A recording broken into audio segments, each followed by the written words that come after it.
Hello, this is the Cobra S40C, which is a petrol-powered lawn scarifier. This is how it arrives, a good strong cardboard box. So what we're going to do is just slip the tape open it up and get it out and show you how to put it together so you can get to work on your lawn.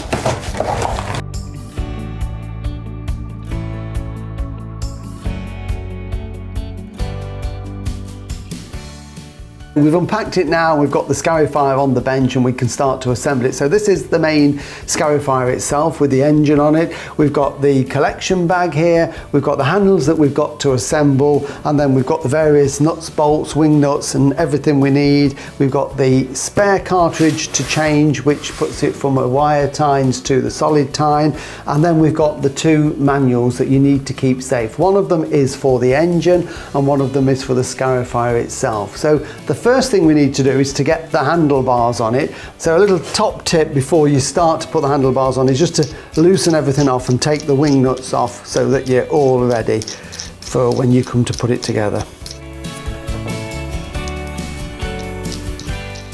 The first part of the handlebar to go on is this, and you'll notice that there is a little bracket here where the cord will go through for the pull start, and that's on this side, so we need to make sure that they correspond. So that's going to be on the right hand side, and we're going to put this on the outside of this frame here, this bracket, and the top bolt we're going to use not one of the wing nuts but one of these bolts with a square end that will then fit into that and fit through there, and the square will fit into it, and then we can put onto it one of our locking nuts.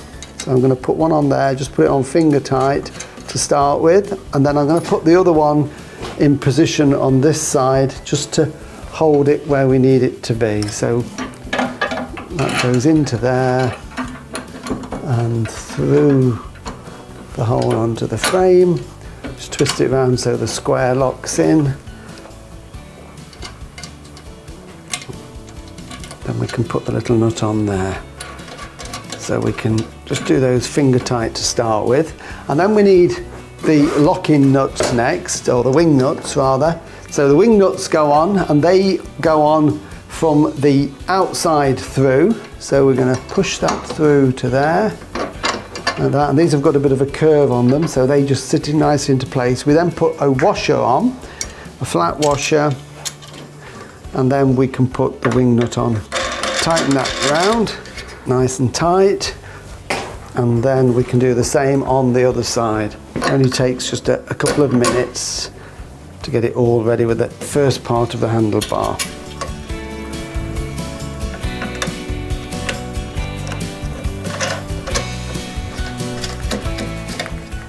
And then we can tighten up the lock nuts with a 13mm spanner.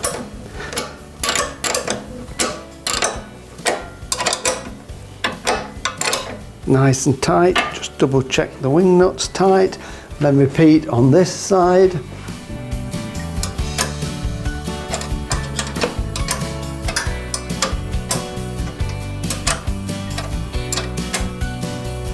So first part, nice and secure, firmly in place, and then we can lift over the top section like this, just making sure that we don't snag any of the cables or trap them, and this one is then going to fit on the outside like this. So it fits around the outside like that, and what we're going to do is then put through, just line the holes up, one of the bolts through there and get it into position, and a wing nut after a washer.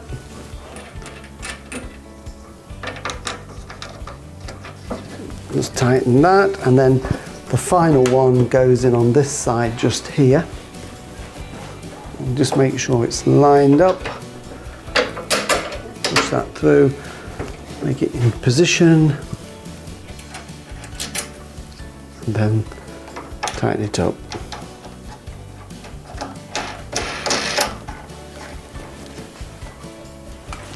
There we go. So that's all in position now. And just finally what I'm going to do is, we've got a cable clip here. I'm just going to spring this off from around this handlebar, and then that will just hold that cable in place to stop it moving about.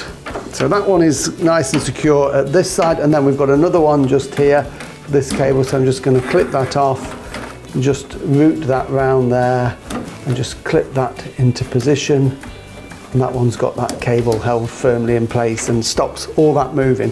One final thing we can do, this has got a recoil here, and we've got this little bracket here to hold it into, so I'm just going to push in the engine brake lever here just to take some of the compression off the engine, and then I can just slowly pull that out, and then I can wind that into position like that, so that's all ready for when we come to start it. So that's basically set that part of the Scarifier up.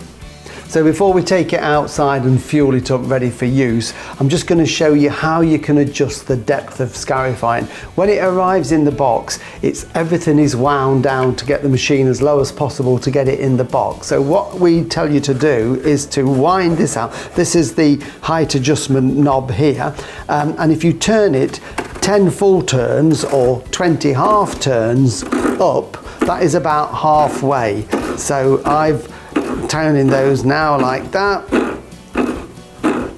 So there we go, that is 20 half turns up. And the reason we do that is because it has a transport mode. So when you're moving it from lawn to lawn, maybe across a path or a gravel area, you don't want the tines to be digging in the ground. So this lever here lifts the transport side of it, so we can see that once it's down would be in the scarification mode, so that's why we have to adjust that first.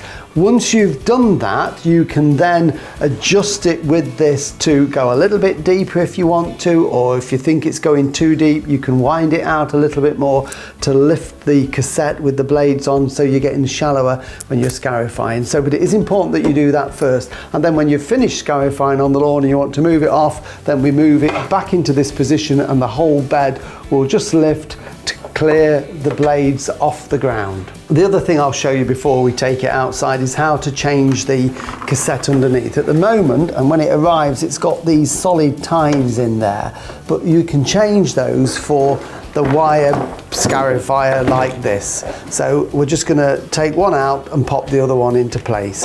I've just turned it round so I can show you better how to change the cartridge underneath. Before we do that, we're going to take off the spark plug cap there, so that just pulls off. That means the engine can't accidentally start while we're working underneath it. And then what we do is we're just going to tilt it back like that, just put it back on its wheels so it's quite secure like that. And then what we need is two 10mm spanners, because the bolts go all the way through, and we're taking out these 4 nuts and bolts just here. So I'm going to put that on there and just slacken those off.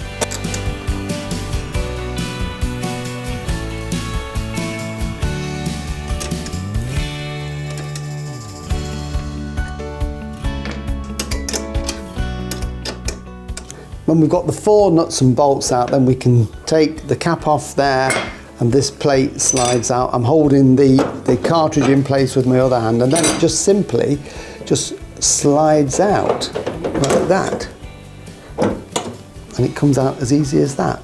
And then the tine one just simply goes back in exactly the same way. You can only put it in one way, so there's no way you can get it wrong. We've got to put the hexagonal bit into there. It just needs a little bit of a wiggle just to get it in, and then that slides into position like that, and then we can secure that into place with the brackets at the side here. So that one slides in like that, and what we can do to start with, just to hold that in position, is we can just put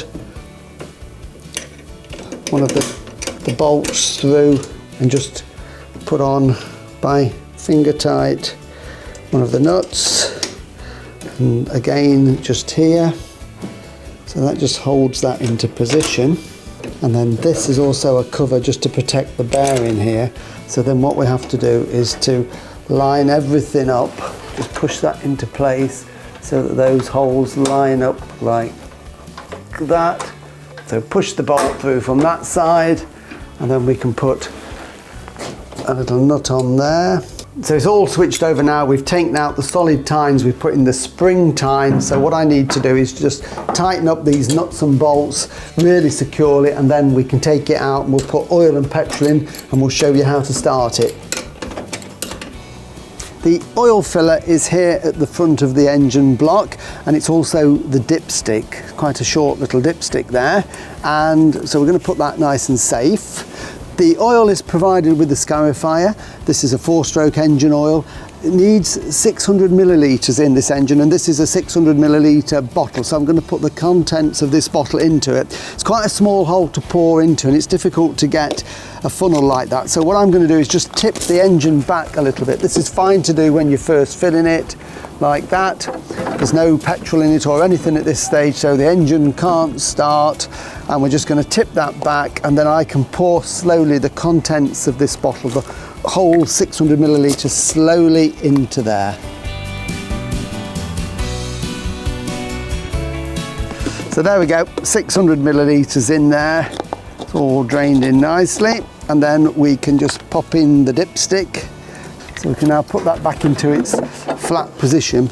And although we know we've put the right amount of oil in there, it's good practice to check the oil level on a regular basis anyway. So I'm just going to take out the dipstick now, just to make sure that it's showing on it, and just wipe it clean and then put it back in. Just screw it in and then out again. And there we can see we've got oil there on the dipstick on those little hatch marks. So that's perfect. We've got a full sump. So that can now go back in. Petrol is unleaded. So the petrol cap is just here. We can take that off. So always use fresh petrol when you're filling a machine. Don't use anything that you've had hanging around for a long time. So this is unleaded into here. Okay. Any little spillages just wipe off, and then we can put the lid on like that, and then we're ready to take it onto the lawn, and I can show you how to start it. Before we start scarifying, we need to put on the collection bag there, so we just lift the flap and that just simply hooks on the back like that, and that holds it into place. Once the wheels are in the engaged state, then we can fine tune it and adjust the height of the blades or the wire tines for the scarifying with this here.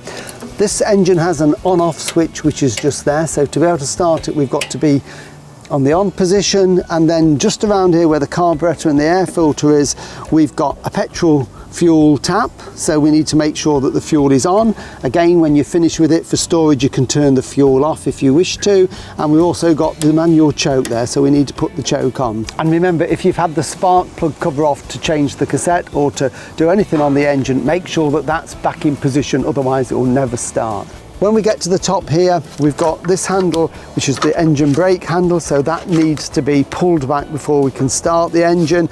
And then when we've got the engine going, we can engage the blades by lowering this handle that will lower the cutters onto the grass. So it really is as simple as that. So all I need to do now, we've got the choke on, we've got the engine brake back, is to pull the recoil. It's a new engine. It's the first time it's had petrol in, so it might take a while to get it through to the carburetor, so expect to pull it maybe 2-3 times to get it going in the first instance.